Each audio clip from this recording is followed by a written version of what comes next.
Competitive এক্সামের জন্য দুটি অঙ্ক তোমাদের সামনে এনেছি। দেখো কত দ্রুত গতিতে অঙ্কটা করা যায়। এ ও বি একই স্থানে পৌঁছানোর জন্য একসঙ্গে বের হয়। এ ঘন্টায় 5 কিমি গতিতে ও বি ঘন্টায় 6 কিমি গতিতে যাত্রা শুরু করে। বি 1 ঘন্টা আগে গন্তব্যস্থলে পৌঁছায়। তাহলে গন্তব্যস্থলের দূরত্ব কত? তাহলে দূরত্ব দেখো এখানে সূত্র হচ্ছে, দেখো যে এ 5 কিমি গতিতে যায়, আবার যাত্রা শুরু এ শুরু করে যাত্রা আর বি শুরু করে 6 কিমি গতিতে। তাহলে দুটো গতিবেগ কী করব?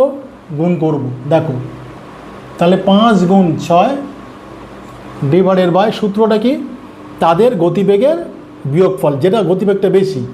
তাহলে এখানে গতিবেগ কত? 6 বিয়োগ 5 ইন্টু, এবং বি 1 ঘন্টা আগে গন্তব্যস্থলে পৌঁছানোর পার্থক্যটা কত? 1 ঘন্টা, সেটা 1 ঘন্টা। তাহলে কি বললাম? দুজনের গতিপথে গুণফল ডিভাইডেড বাই বিয়োগ ইন্টু 1 করলেই উত্তরটা বেরিয়ে যাবে। তাহলে কত হচ্ছে? 30/1 ইন্টু 1 সমান 30 কিমি। দেখো পরের অঙ্কটা তাই একই। একটি ছাত্র ঘন্টায় 5 কিমি গতিতে স্কুলে যায়, ঘন্টায় 3 কিমি গতিতে স্কুল থেকে ফেরে। সমগ্র যাত্রাপথে তার 8 ঘন্টা সময় লাগে। ওখানে দেখো সময়টা লাগছিল দুটো পার্থক্য, এখানে কিন্তু সময়টা লাগছে দুটো সমষ্টি। তাহলে বাড়ি থেকে স্কুলের দূরত্ব কী হবে? একই। দেখো দূরত্ব ইজ ইকুয়াল টু দুজনের গতি গুণফল হবে। তাহলে এই তাহলে এখানে কত হচ্ছে? গতি 5 ইন্টু 3, আর এখানে যেহেতু সমষ্টি আছে সময়, তাহলে এখানে গতিপথটা আগে বিয়োগ করেছিলাম, এখানে যোগ করব। 5 যোগ 3 ইন্টু মোট সময়গুলো লাগছে কত?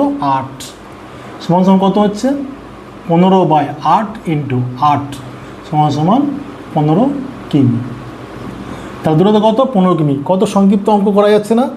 দুজনের সময়ের পার্থক্য এত, সময় যোগফল, দুটো একই সূত্র লাগিয়ে গতিপথ গুণ করছি, নিচে একটা বিয়োগ করলাম, যোগ করলাম, আর মোট সময়টাকে গুণ করলাম, করে অঙ্কটা করলাম। কেমন লাগলে তোমরা অবশ্যই ফলো করতে ভুলে যাও না। আজ তোমাদের এই পর্যন্ত। পরবর্তী ভিডিওতে আবার তোমাদের আকর্ষণীয় এরকম শর্ট টিপস নিয়ে আসবো।